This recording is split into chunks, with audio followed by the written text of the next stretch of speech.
happy to tell you the story of our small church. We have a membership of 56 people, but we have some smart people in our church. We have a lot of volunteers that take on a job and see it through. We have been in the process of remodeling. Our dream for years had been to have a larger fellowship hall. And we needed a hip roof on the back of our church because it was a flat roof back there and we had problems with it leaking. And so we had plans drawn up to go off the back of our church with a new fellowship hall.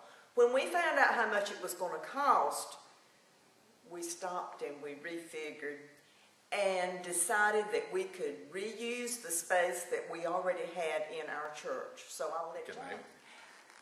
For years we had a building fund account that people would contribute to on the 5th Sunday of the month, and also our memorial fund went into that also. But when we got our bids for the job, they were so much less than what it would have been if we had built on the $350,000 thing, that what we have now, what we have done is paid for, and that is a relief. Being paid for is great, and we probably have about $114,000 in what was going to be about $350,000, and it wouldn't have had some of the updates we have in this new part now. I'll let John tell you more about that now. John Wester, Fear Presbyterian Church, Littleton, North Carolina. As Mabel said, when we wanted more space, we drew up a plan that was probably bigger than we thought we should have to start with. So a period of time went by and we realized that we could rearrange what we had and get as well for our money as what we would with larger space. So we went to the back after a storm damage and remodeled that, and then we had to go and remodel again to get what we wanted.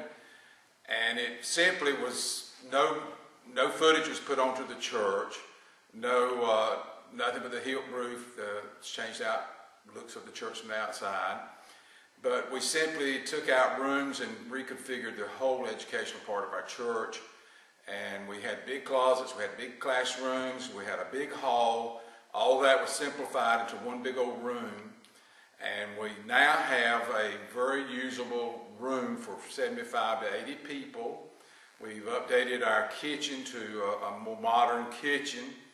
Even some granite is showing in it.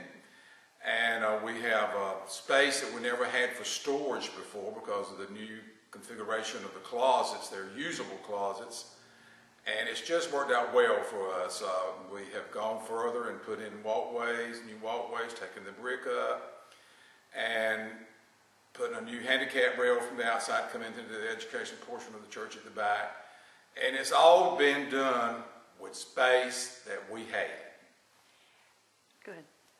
One of our restrooms is now handicap accessible.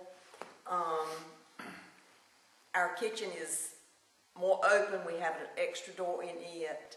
That we had, our old fellowship hall was very narrow. If you put one row of tables in it, you had to caddy corner another table, didn't use it. So we used to could get about 50 people in it, and you see now we've got about 80. And room to spare with that. And it really made a big difference by being able to accompany more people at one time in one setting in the new fellowship hall. And in that old fellowship hall, we put up walls and made 2 classrooms and an office with our copying machine. So we still have the same rooms that we used to have. They are a little smaller, which is okay. They were huge before. And it's just worked out well. This was our original fellowship hall as you came in the door right there. It was just a long, slim room.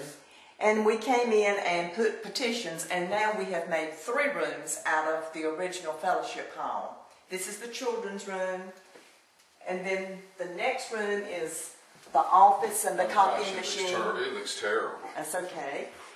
And then the adult Sunday school room is down here with 2 doors. And so we plan to use this when we have meals. We can also set up food in this area and come through one door and serve and go out the other door and go in the fellowship hall to eat. And then this is our kitchen that we're so proud of. It's the same room that was here originally.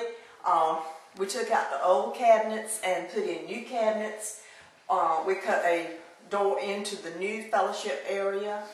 And we are proud of our countertops and our new cabinets and our new sink. And it's used because we love to eat at this church.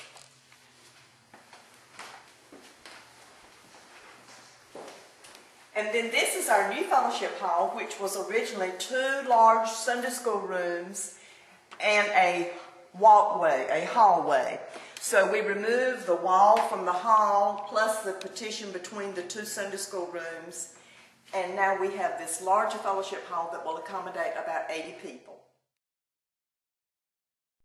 Since our remodeling project has been completed, we've had 2 events in our new fellowship hall. In July, we had an ice cream social, and people enjoyed it in here. And then last week, I had my class of 1960. We had our 55th year reunion in this area, and the people loved it. They loved the location. They loved our church. So we look forward to many more times of having fellowship in this room. The handicap ramp was added just to have convenience of entering the church from the front or the rear, anyone that was incapable of walking steps. And it's worked out really good for us. People use it, probably want to use the front at this time. And we're proud of the handicap ramp.